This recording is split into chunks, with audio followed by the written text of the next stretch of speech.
The cold on Caris 9 was not just a sensation. It was a presence. It seeped into bone, gnawed at nerve endings, and hollowed out the will to live with slow, merciless precision. The wind did not howl. It whispered, like a predator savoring its prey. And Lyra was dying in it. She lay half-buried beneath powdered frost, her breathing shallow, uneven. Her once sleek silver-blue skin was dulled by grime and ice, her bioluminescent markings flickering faintly like a failing signal lost in the void.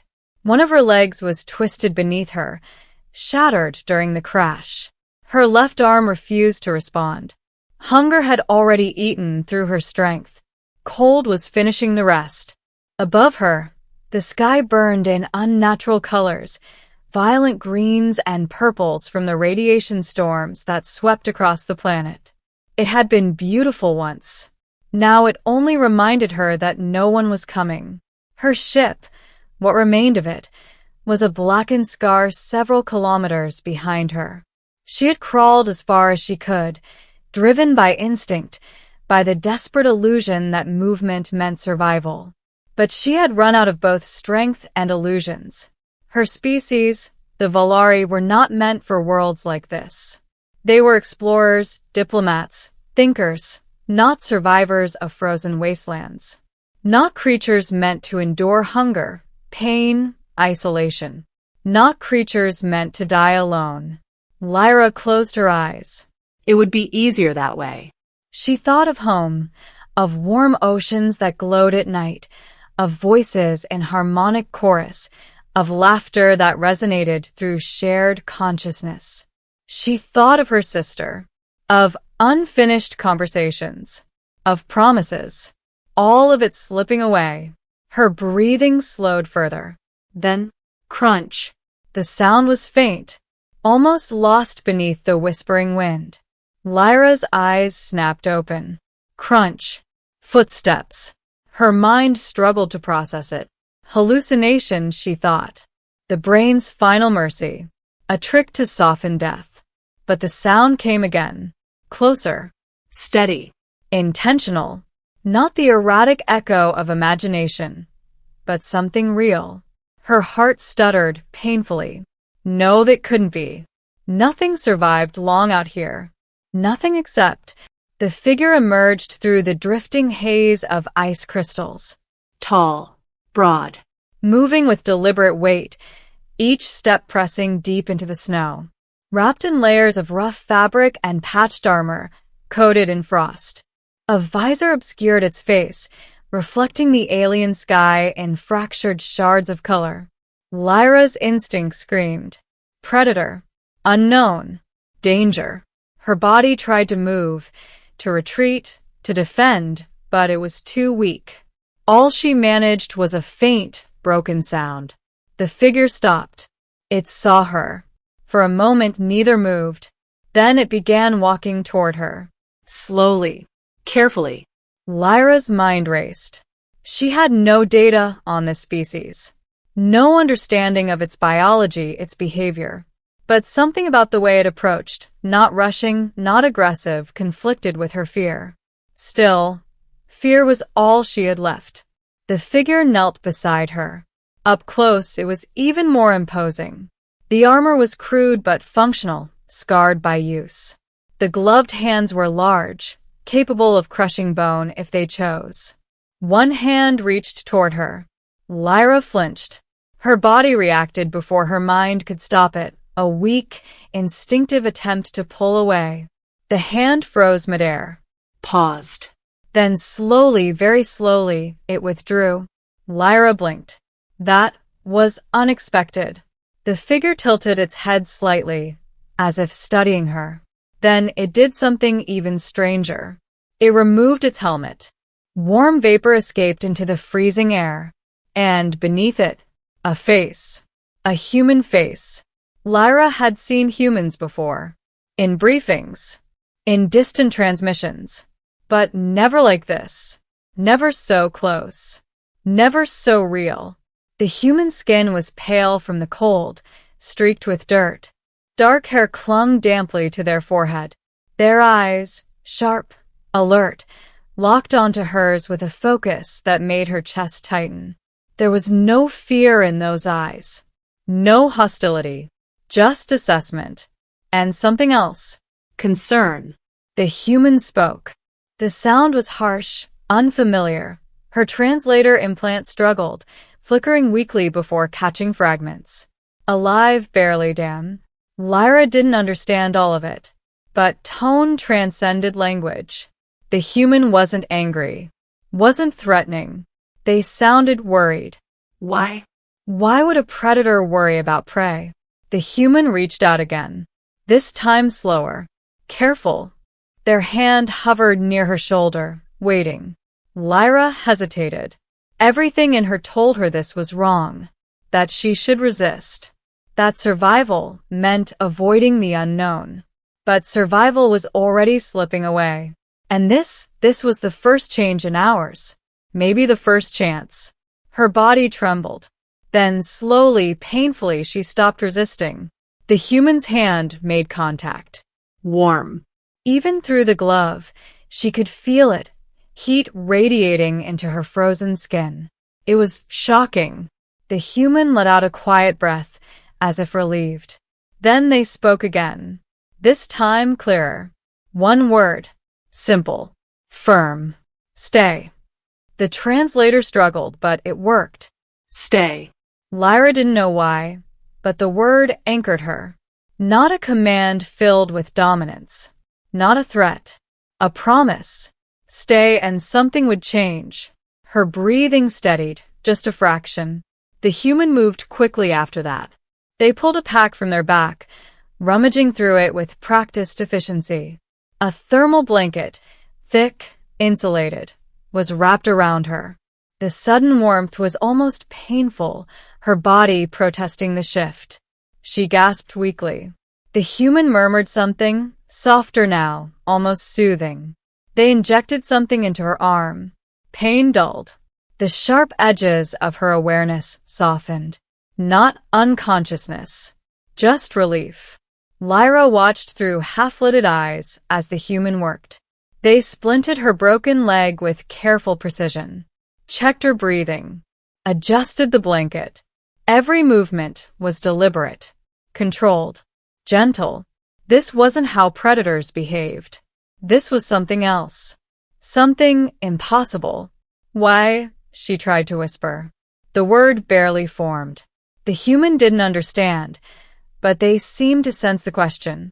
They paused, looked at her, and for a moment, something flickered across their face, something deeper than simple concern. Then they shook their heads slightly. Because you're alive, they said. The translator caught enough. Alive. As if that was reason enough. Lyra didn't understand, but she didn't have the strength to question it further. Darkness pulled at her again. The last thing she felt before slipping into unconsciousness was the human lifting her, strong, steady, and carrying her into the storm. She woke to warmth. Real warmth. Not the fleeting illusion of dying nerves, but steady, enveloping heat. Lyra's eyes fluttered open. She was inside a structure. Metal walls, dim lighting. A shelter. Crude, but functional.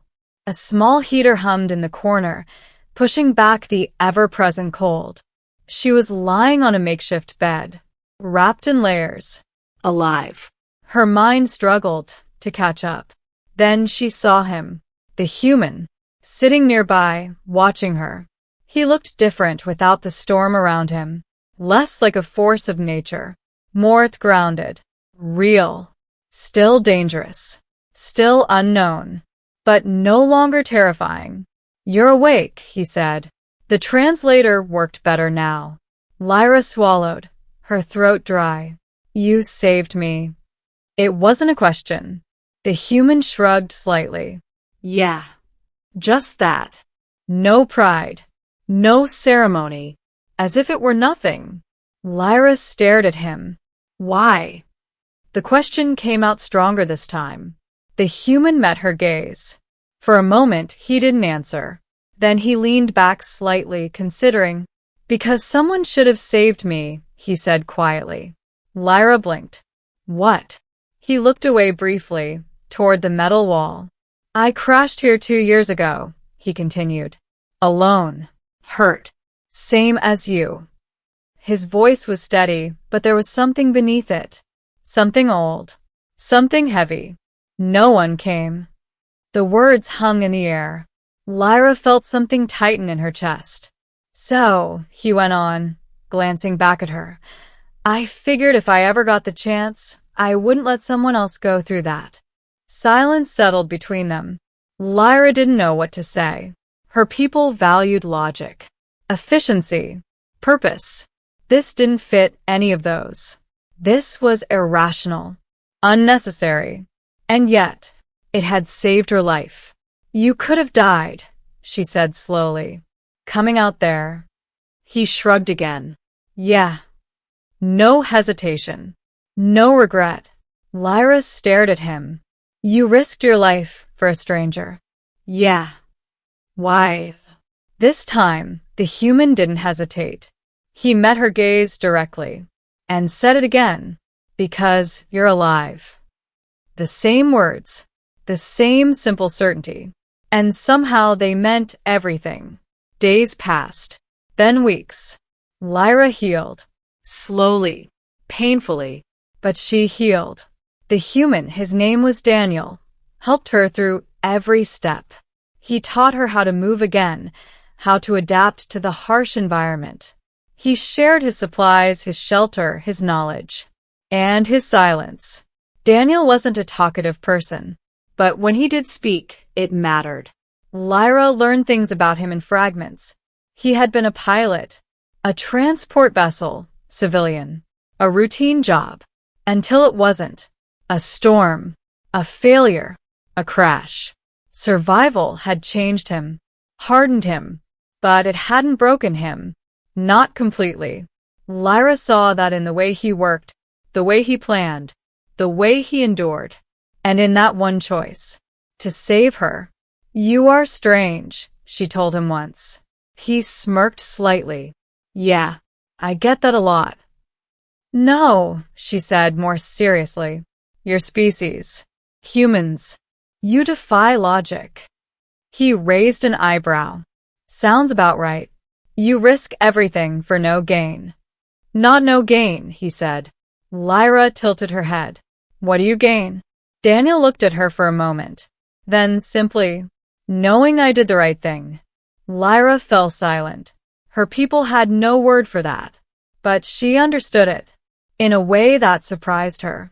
Months later, a signal broke the silence. A rescue ship. Valari. They had found her. Lyra stood at the edge of the landing zone, her leg fully healed now. Strong again. Whole again. Daniel stood beside her. Quiet. As always. You can come with me, she said. He shook his head. This is my place now. You will die here.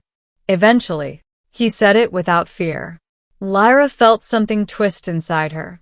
You don't have to. Daniel looked at her. Really looked. Then smiled, small but real. I made my choice a long time ago. The ship descended. Time was running out. Lyra stepped closer.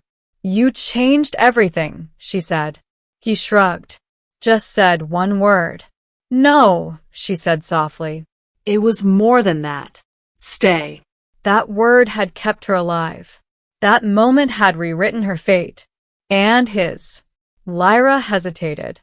Then, in a gesture rare among her kind, she reached out and took his hand. Then I will carry it forward, she said. Daniel nodded. Good. The ramp lowered. Lyra stepped back, then turned and walked toward her people. But she didn't look back, because she didn't need to. Some connections didn't require distance to remain. Ending. Years later, across the stars, a new directive spread through Valari space. A change in doctrine, in philosophy, in understanding. It was simple, radical, and entirely human. No life left behind. Lyra stood at the center of it all, now a leader, a voice that carried weight across worlds. And every time she gave the order to rescue, to protect, to stay, she remembered the frozen wasteland of Caris 9. She remembered the cold, the hunger, the moment everything should have ended, and the single word that changed it. Somewhere, on a distant, frozen world, a lone human still survived. Not because anyone came for him, but because he chose to become the one who would. And because of that, the universe became just a little less cold,